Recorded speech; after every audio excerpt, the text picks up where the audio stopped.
जय हिंद दोस्तों। Kerala high court का एक निर्णय आया है जो कि बहुत ही इंटरेस्टिंग जान पड़ रहा है। तो पहले पूरे केस को अध्ययन करते हैं जो न्यूज़ मीडिया में, प्रिंटेड मीडिया में छपा हुआ है उसके माध्यम से। हेडिंग है, केरल का है कि उन्होंने अपने बच्चों का कुछ फ़ोटो वोटो डाल दिया था सोशल मीडिया पर, तो उससे संबंधित एक केस हो गया था। तो उन्होंने न्यूडिटी के आरोपों से बरी हो गई हैं और उसके बाद रेहाना फ़ातिमा ने कुछ कहा है। केरल हाई कोर्ट से न्यूडिटी केस में बरी होने के बाद महिला अधिकार कार्यकर्ता रेहाना फ़ातिमा ने मीडिया से बात की और पूरे प्रकरण पर अपना पक्ष रखा है।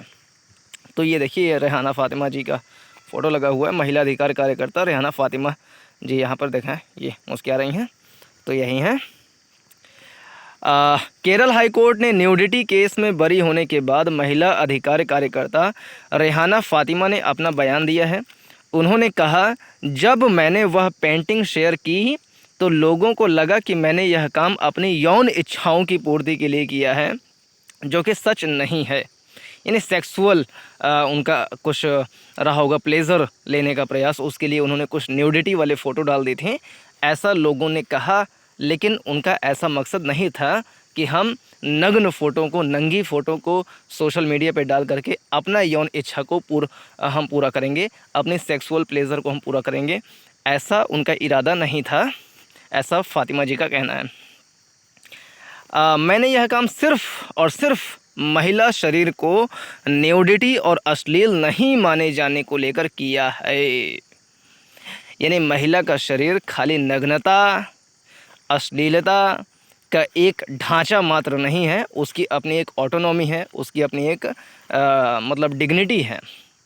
इसलिए उन्होंने कुछ फ़ोटो डाल दी थी। आगे हम पूरा प्रकरण पढ़ते हैं तो समझ में आएगा।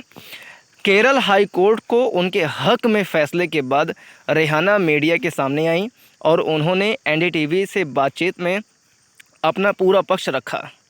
उन्होंने कहा, मैं मेरे किशोर बच्चों को यह बताना चाहती थी कि महिला के शरीर को न्यूडिटी और अश्लीलता के खांचे में रख कर नहीं देखना चाहिए और इस आधार पर उनके साथ कोई भेदभाव भी नहीं करना चाहिए। उन्होंने आगे कहा, सिर्फ एक महिला को अपने शरीर पर नियंत्रण का अधिकार है और उसके लिए किसी भी महिला को झिझकना नहीं चाहिए और न ही शर्मिंदा होना चाहिए। बरी होने के बाद क्या रहा फ़ातिमा के बच्चों का रिएक्शन?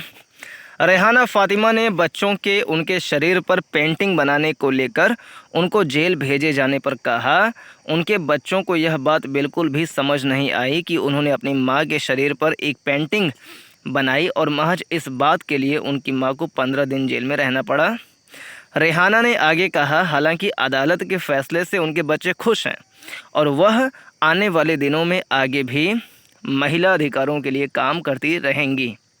रेहाना फ़ातिमा जी, रेहाना को बरी करते हुए क्या बोला था Kerala high court? Kerala high court ने सोमवार यानी 5 जून को रेहाना फ़ातिमा को रिहा करने का आदेश देते हुए कहा कि हर बार न्यूडिटी को अश्लीलता से जोड़कर नहीं देखा जाना चाहिए। ये दोनों अलग अलग हैं। यानी कोई नंगा है तो वो अश्लील है, इसका सीधा संपर्क नहीं है, ऐसा कहने का तात्पर्य है।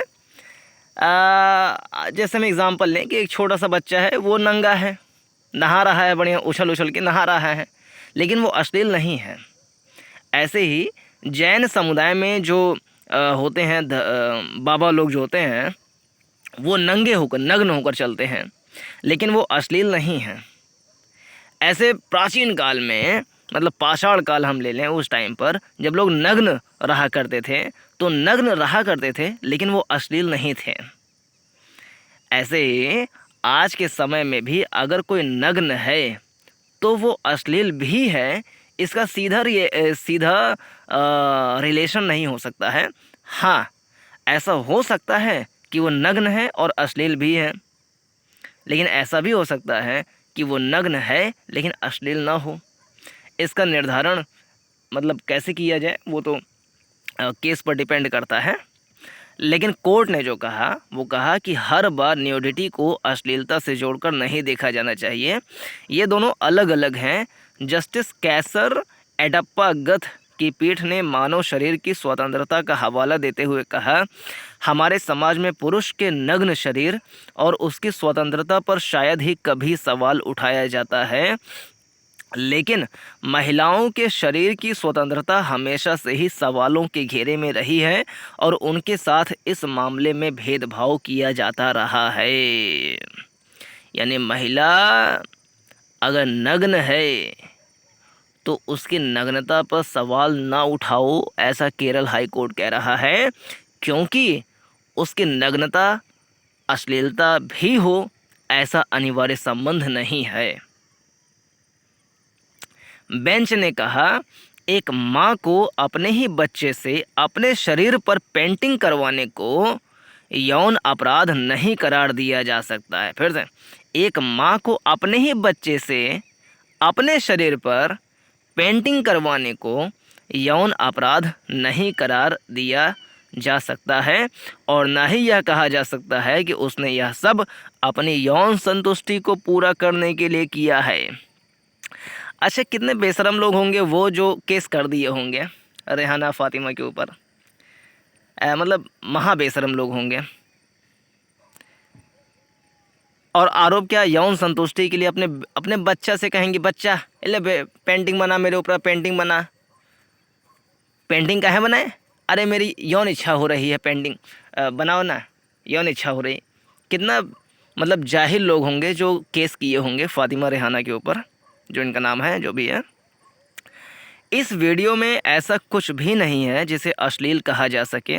यह महज एक कलात्मक अभिव्यक्ति है जिसमें महिला अपने शरीर को अश्लील नहीं बनाए जाने को लेकर अपनी बात रखने का प्रयास कर रही है।